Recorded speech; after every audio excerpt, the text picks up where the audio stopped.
Hello friends, जय जगन्नाथ। मु आज प्रस्तुत करुच्ची पनीर मसला तरकारी। पनीर पोटल आलू मसला तरकारी बनाऊँगी। केमिति रोषेई करुच्ची आसंतु देखिबो। जय जगन्नाथ। मु आज आपण मानकू पनीर मसला तरकारी देखेबी। 500 ग्राम पनीर, एठी नहीं गोटे बड़ आलू, 2टा टमाटर। देखंतु माधरे 100 ग्राम पोटल भी नौची।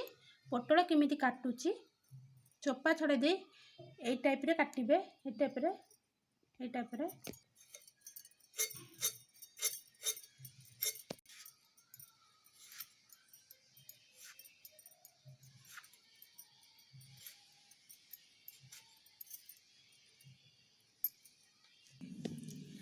आसंतु पनीर पाई उपकरण कौन नौची।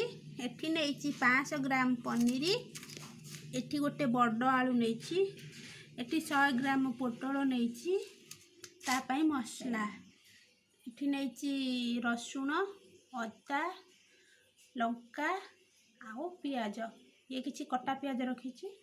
आउठी रखी टमाटर, एठी जीरा डालचीनी, एठी नहीं हमर काजू। पनीर की देखंतु मु पूरा बड़ बड़ खंड करी काटी। छोट छोट कले भल देखा जीवनी, सब पूरा बड़ बड़ खंड करी काटी। गोटे ग्राइंडिंग करिबा।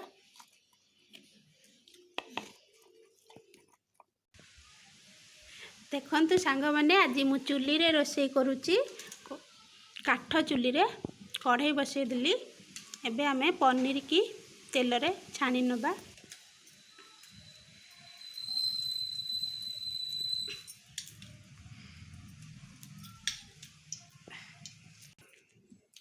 एबे तेल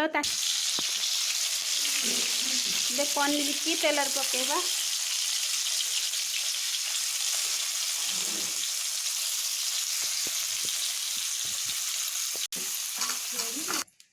एबे मोर पनीर भल से भजा हो गला। एबे पोटल भाजीबा। आलू पोटल को एका संगे भाजी नउची।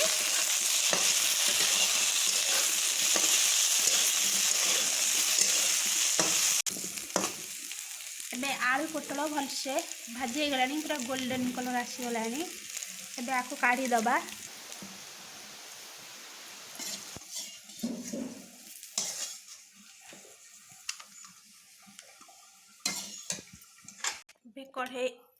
कढ़े रे किछि तेल नबा।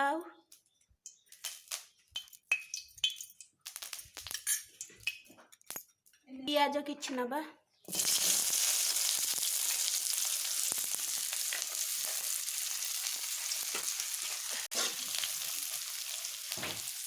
एबे मसला कसिबा। किछि पियाज नहीं, पियाज गोल्डन हवा पर्यंत भाजी नबा।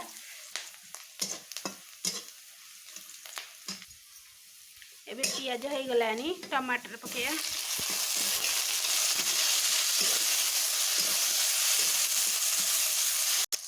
टिके टमाटर फ्राए हवा पर्यंत टिके ढांकुनी दवा।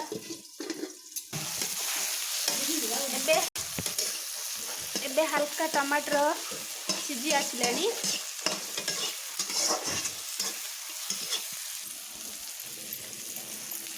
एबे मसला पकेबा।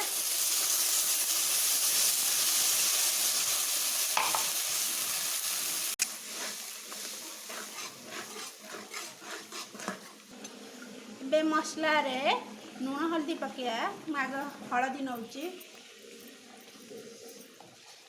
लुण नबा।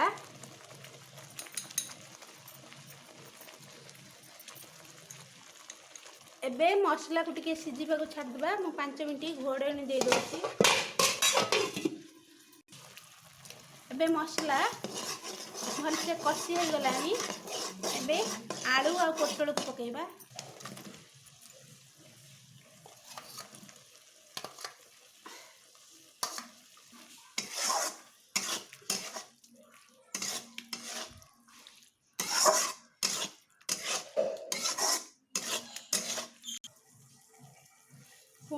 पोटल आलू मसला को भले से ढांका घोड़े देबा सिझिबा को देबा।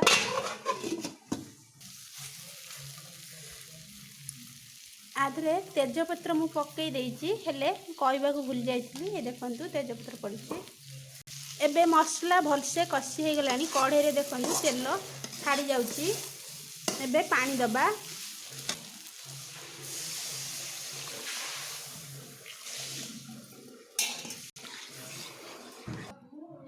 एबे पानीटा फुटिबा पर्यंत आमे छाड़ी दबा टिके घोड़े दबा।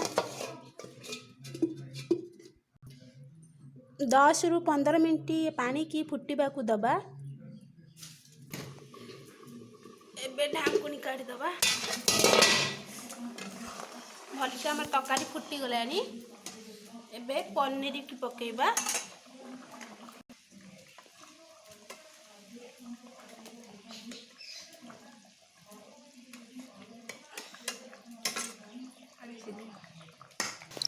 एबे हमर आलू सब सिझी गलानी।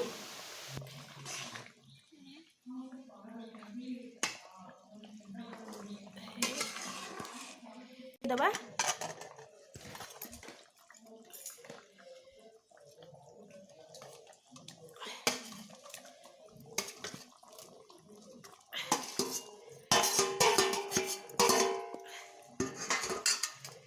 एबे पनीर की पकई किछि समय फुटई नबा। पनीर की मसला सहित सिझिबा को छाड़िबा। पुणी ढांकुणी ताकू 5 मिनट घोड़े देले हमर तकारी रेडी हो जिवो।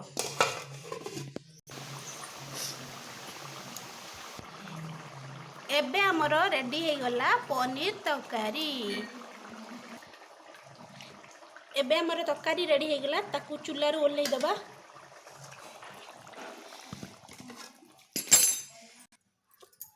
देखंतु पूरा बढ़िया तकारी होइछि। बासना बहुत सुंदर आछि।